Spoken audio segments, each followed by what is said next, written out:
नमस्कार दोस्तों, कैसे हैं आप सब। स्वागत है आप सभी का आपके अपने YouTube चैनल पर।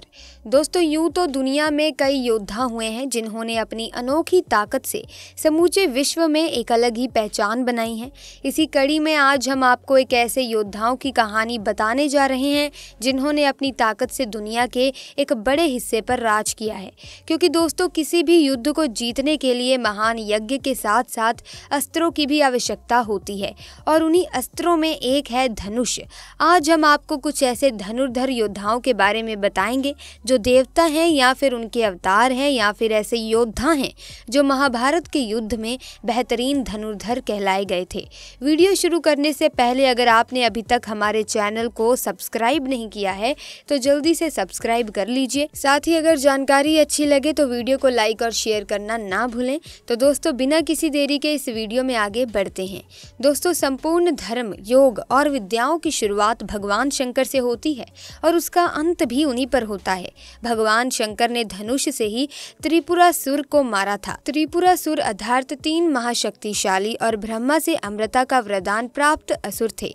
शिव ने जिस धनुष को बनाया था उसकी टंकार से ही बादल फट जाते थे और पर्वत हिलने लगते थे। ऐसा लगता था मानो भूकंप आ गया हो। ये धनुष बहुत ही शक्तिशाली था। इसी के एक तीर से त्रिपुरासुर की 3 नगरियों को ध्वस्त कर दिया गया था। इस धनुष का नाम पिनाक था।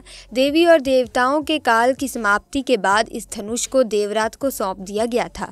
उल्लेखनीय है कि राजा दक्ष के यज्ञ में यज्ञ का भाग शिव को नहीं देने के कारण भगवान शंकर बहुत क्रोधित हो गए थे और उन्होंने सभी देवताओं को अपने पिनाक धनुष से नष्ट करने की ठानी। एक टंकार से धरती का वातावरण भयानक हो गया। बड़ी मुश्किल से उनका क्रोध शांत किया गया। तब उन्होंने ये धनुष देवताओं को दे दिया। देवताओं ने राजा जनक के पूर्वज देवराज इंद्र को दे दिया। राजा जनक के पूर्वजों में निमि के ज्येष्ठ पुत्र देवराज थे। शिव धनुष उन्हीं के धरोहर स्वरूप राजा जनक के पास सुरक्षित था। इस धनुष को भगवान शंकर ने स्वयं अपने हाथों से बनाया था। उनके इस विशालकाय धनुष को कोई भी उठाने की क्षमता नहीं रखता था, लेकिन भगवान राम ने इसे उठाकर इसकी प्रत्यंचा चढ़ाई और इसे एक झटके में तोड़ दिया। ऐसे में आइए दोस्तों, अन्य धनुर्धर के बारे में भी जान लेते हैं। पहले नंबर पर है अर्जुन। 5 पांडवों में से एक थे अर्जुन, और जो कि पूरी दुनिया में अपनी धनुर्विद्या के लिए ही प्रसिद्ध थे। गुरु द्रोणाचार्य के सबसे सर्वश्रेष्ठ शिष्यों में से एक थे अर्जुन, जो कि उन्हें बहुत ही ज्यादा प्रिय थे। गुरु द्रोण ने अर्जुन को धनुर्विद्या सिखाते हुए ये वचन दिया था कि तुम इस दुनिया के यानी के संसार के सबसे श्रेष्ठ धनुर्धर योद्धा कहलाओगे। अर्जुन के टंकार से पूरा युद्ध क्षेत्र गूंज उठता था। उन्हें गांडीवधारी भी कहा जाता था क्योंकि उनके धनुष का नाम गांडीव था। द्रौपदी के स्वयंवर में पानी में मछली की परछाई में देखकर पेड़ पर टंगी मछली की आंख पर अर्जुन ने निशाना भेदा था। उसके बाद गांडीवधारी अर्जुन पूरे विश्व में सर्वश्रेष्ठ धनुर्धर कहलाए। लेकिन अर्जुन से भी श्रेष्ठ कोई था जिसे दुनिया अर्जुन के श्रेष्ठ मानती थी। वो कोई और नहीं बल्कि सूर्यपुत्र कर्ण थे। वैसे तो महाभारत काल में सैकड़ों योद्धा हुए, लेकिन कहा जाता है कि महाभारत के युद्ध में कर्ण जैसा धनुर्धर कोई नहीं था। कवच और कुंडल के साथ पैदा हुए कर्ण को मारना असंभव था। कर्ण के अर्जुन से सर्वश्रेष्ठ होने के प्रमाण इसी बात से मिलते हैं कि जब कर्ण अर्जुन के रथ पर तीर चलाते थे तो अर्जुन का रथ कुछ दूरी पीछे तक खिसक जाता था। स्वयं श्री कृष्ण ने अर्जुन से कहा था कि जिस रथ पर मैं और हनुमान जी विराजमान हैं उसके इस तरह पीछे धकेले जाने पर पता चलता है कि कर्ण की धनुर्विद्या में कितना बल है। खुद कृष्ण भगवान ने भी कई बार कर्ण की प्रशंसा की थी और उन्हें सर्वश्रेष्ठ धनुर्धर कहा था। दोस्तों, अब बात करते हैं ऐसे धनुर्धर की जिसके बारे में कहा जाता है कि अगर ये अपने 3 बाणों का इस्तेमाल करते तो महाभारत को 2 पल में ही खत्म कर देते। जी हाँ दोस्तों, ये है वही बर्बरीक जिन्हें आज के समय में खाटू श्याम बाबा के नाम से जाना जाता है। युद्ध के मैदान में भीम के पुत्र बर्बरीक दोनों खेमों के मध्य बिंदु एक पीपल के वृक्ष के नीचे खड़े हो गए और ये घोषणा कर डाली कि उस पक्ष की तरफ से लड़ूंगा जो हार रहा होगा। जब अर्जुन और भगवान श्री कृष्ण उसकी वीरता का चमत्कार देखने के लिए उपस्थित हुए तो बर्बरीक ने अपनी वीरता का छोटा सा नमूना मात्र ही दिखाया था। कृष्ण ने कहा कि ये जो वृक्ष है इसके सारे पत्ते अगर तुम एक ही तीर से भेद दोगे तो मैं समझ जाऊंगा कि तुम योद्धा हो। बर्बरीक ने एक तीर छोड़ा तो तीर पेड़ के सारे पत्तों को भेदता हुआ निकल गया। उसी दौरान दोस्तों एक पत्ता टूटकर नीचे गिर पड़ा जिस पर कृष्ण भगवान ने पैर रखकर उसे छुपा लिया। जिस वजह से उस पत्ते में छेद नहीं हो पाया और बर्बरीक द्वारा छोड़ा गया तीर श्री कृष्ण भगवान के पैरों के आसपास घूमने लगा। तब बर्बरीक ने श्री कृष्ण से कहा, भगवान कृपया करके आप अपना पैर हटा लीजिए, क्योंकि मैंने तीर को सिर्फ पत्तों को भेदने की आज्ञा दी है, आपके पैर को छेदने की नहीं। तब बर्बरीक के चमत्कार को देखकर श्री कृष्ण भगवान चिंतित हो गए, क्योंकि वो जानते थे कि अगर बर्बरीक कौरवों की तरफ से लड़ेगा तो पांडव हारने लगेंगे और फिर वो पांडवों की तरफ से लड़ेगा तो कौरव हारने लगेंगे।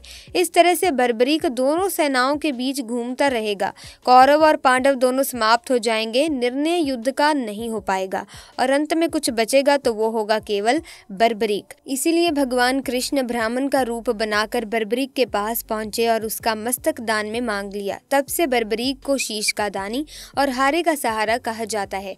अब बात करते हैं ऐसे धनुर्धर की जिसका अंगूठा अगर ना लिया गया होता तो महाभारत के परिणाम आज कुछ और ही होते। जी हाँ दोस्तों, आप बिल्कुल सही समझे, वो कोई और नहीं बल्कि एकलव्य है। गुरु द्रोण की मिट्टी से मूर्ति बनाकर उसके समक्ष एकलव्य ने धनुर्विद्या सीख ली थी। गुरु द्रोण को जब ये बात पता चली कि एकलव्य अर्जुन से श्रेष्ठ धनुष बाण चलाना सीख गया है तो उन्होंने पूछा कि तुमने ये विद्या कहाँ से सीखी है।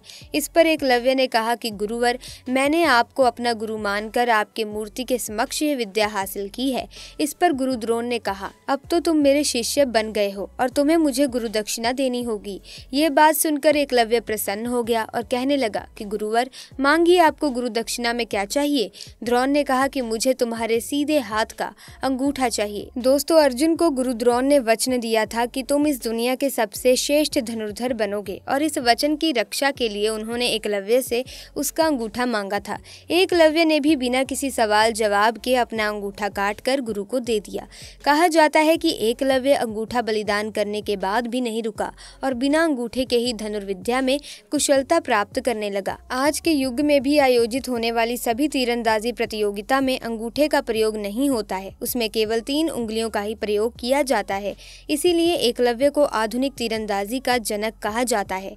भीष्म पितामह सदा ब्रह्मचार्य और शादी न करने की भीष्म प्रतिज्ञा लेने के कारण इन्हें इच्छा मृत्यु का वरदान प्राप्त था। गंगा के पुत्र भीष्म ने खुद परशुराम से विद्या ग्रहण की थी और ऐसे शास्त्रों का ज्ञान ग्रहण किया था जिसने उन्हें अजय बना दिया था।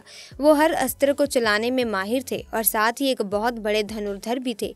केवल अपने धनुष की प्रत्यंचा की ध्वनि से ही वो अपने विपक्षी सेना का संहार कर देते थे। उनके पास ब्रह्मास्त्र से लेकर नारायण और शिवजी का पशुपास्त्र भी था, जिसमें उन्होंने सिर्फ ब्रह्मास्त्र का ही उपयोग किया था, वो भी अपने ही गुरु परशुराम जी पर। दरअसल ये बात उस समय की है दोस्तों, जब कौरवों और पांडवों का जन्म भी नहीं हुआ था। भीष्म ने अपनी शक्ति के बल पर काशी राज की 3 पुत्रियों को जबरदस्ती हरण करके अपने भाई विचित्रवीर्य से विवाह करने के लिए विवश किया। अंबिका और अंबालिका का विवाह तो विचित्रवीर्य से हो गया, लेकिन अंबा ने कहा कि वो शैलवराज से प्रेम करती है, इसीलिए वो उससे विवाह नहीं कर सकती। ये सुनकर भीष्म ने उसे राजा शैल्व के पास भेज दिया। राजा शैल्व ने ये कहकर अंबा से विवाह करने से इनकार कर दिया कि वे हरण करके ले गई स्त्री से विवाह नहीं करेंगे। अंबा ने बार बार शैलवराज से प्रार्थना की, लेकिन वो नहीं माने। फिर अंबा को विचार आया कि इन सारी परेशानियों की वजह भीष्म पितामह ही है, इसीलिए वो दोबारा भीष्म के पास पहुंची और कहा कि तुमने मेरा हरण किया है, इसीलिए शैलवराज अब मुझसे विवाह करने से इनकार कर रहे हैं, इसलिए अब तुम्हें मुझसे विवाह करना होगा। भीष्म ने कहा कि उन्होंने विवाह ना करने की प्रतिज्ञा ली है। इसके बाद अंबा रोते हुए परशुराम जी के पास गई और सारी बात बताई। अंबा की बात सुनकर परशुराम जी को बहुत क्रोध आया और उन्होंने भीष्म को युद्ध के लिए ललकारा। भीष्म और परशुराम जी के बीच 23 दिनों तक भयंकर युद्ध चला। दोनों गुरु और शिष्य लड़ते लड़ते कुरुक्षेत्र तक पहुंच गए।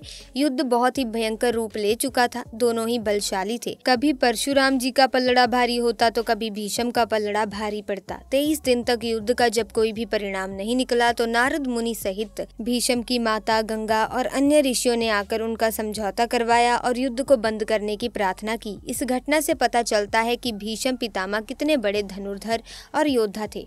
तो दोस्तों, ये थे महाभारत के सर्वश्रेष्ठ धनुर्धर। आपको इनमें से कौन सा धनुर्धर सबसे सर्वश्रेष्ठ लगता है, हमें कमेंट्स में अपनी राय जरूर दीजिएगा।